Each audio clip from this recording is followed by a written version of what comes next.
Can you raise $2 million I can between raise, now and October, or now and I have plan in place to raise over $1 million between now and Election Day. and is $1 million going to be enough? In 2010, it will be. It will. Absolutely. Okay. This year, again, emails, Steve Lonigan had a great line, which I've adopted. Emails are the muskets of the new revolution. Mm-hmm. And as I said before, never has it been so easy to overcome being outspent financially. We've seen it in New Jersey with Chris Christie, who was outspent by John Corzine. We've seen it in Massachusetts. And we are going to have enough money, more than enough money, to get our message out. And it's about the messenger as well as the message. And the message is out of touch, bubble living Washington, D.C. Who's the better messenger? I am the better messenger. You're a better messenger than Scott Sprout. Absolutely. Okay. If you write your own check for $1 million, I'd probably buy it. I'm not convinced quite yet. Scott has said that he's only going to serve 3 terms if he's elected. So that's 6 years. Mm-hmm. You know Rush Holt and the issues of the district certainly better than Scott does. I would agree with that. And you probably know that the people in the district maybe better than Scott does, but certainly Rush Holt. You've done a lot of research on Rush Holt, and why not help Scott take out Rush Holt and set yourself up to succeed in 6 years? Well, listen. First of all, it comes down to what you believe in yourself you're supposed to be doing. Mm-hmm. I believe that we're in a place and time where I am the better candidate. I believe that you have to have certain core values. Smaller government, less spending, lower taxes. Okay, so then without the specifics, do you agree that Scott has those values? No, I'm not sure he does. We don't know that he does. Uh-huh. We don't know that he does. He occasionally says he does, but we don't know that he does. Mm-hmm. I mean, here's a guy that 9 months ago was writing checks to Democrats. Right. Here's a guy that 2 years ago was writing checks to Joe Lieberman. Mm-hmm. Here's a guy that 4 years ago or 6 years ago was writing checks to Chuck Schumer. Listen, he may have had a lot of very nice reasons for that, but if you're financing the other side's agenda, how can you have those core principles? Okay. We don't know what he has.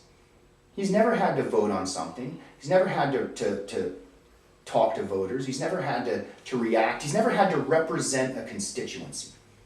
He's never had to have me press on an issue either. But when I'll tell you what, when you're a congressman or when you're a mayor or when you're an elected official, you can't dodge, bloggers. Okay, well, he has. Although a lot of Republicans certainly in the state have been very available to myself and a lot of other bloggers, frankly. But so you're not a slam dunk to win this nomination. I think I have a very, very good chance. Yeah, but Scott probably thinks he has a pretty good chance too. Scott has a lot of money. He does. Listen, let me say something else that I've been saying a lot. Republicans in New Jersey have to start looking for the right candidate and not the rich candidate. Mm-hmm.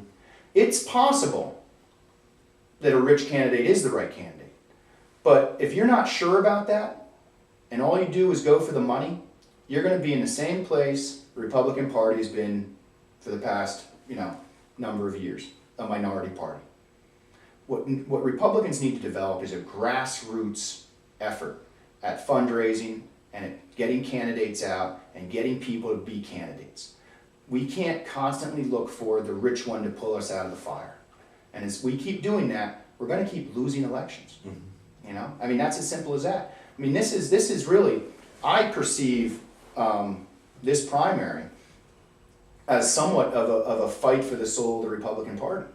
Here I've been out there working hard, lowering taxes, talking to people across this district, talking to the Tea Party groups, talking to the grassroots. I have tremendous grassroots support. And they all agree. Everywhere I go, the basic Republican principles apply. And someone like Scott, who may or may not have those principles, shows up with a checkbook. And some, not all, and to be honest with you, not many, people flock to that. And that's gonna just turn the grassroots off. If we limit, we're gonna become an oligarchy. Mm-hmm. If all we do is let, the checkbook candidates run for office.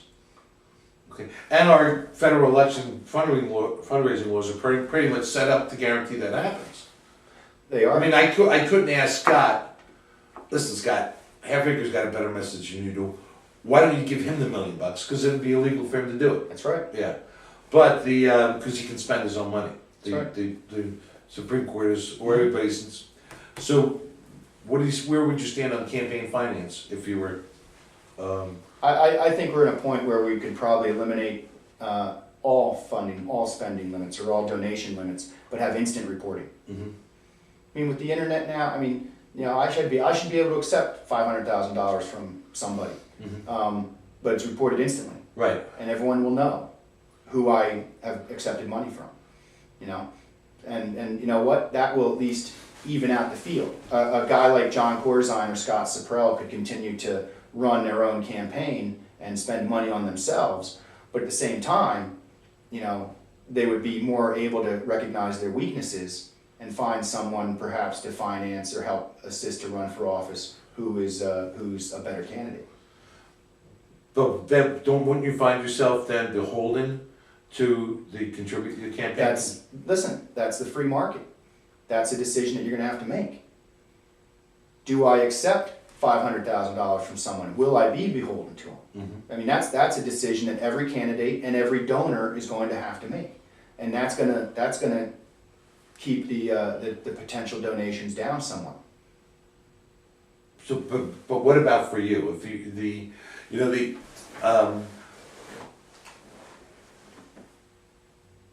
really can't run against Supprell as a Wall Street insider because you've taken money from Wall Street insiders. Well, listen, you tell me he hasn't?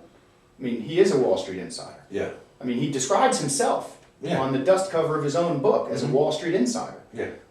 He sits on the boards of directors of publicly traded Wall Street firms. I don't get those jobs. Mm-hmm.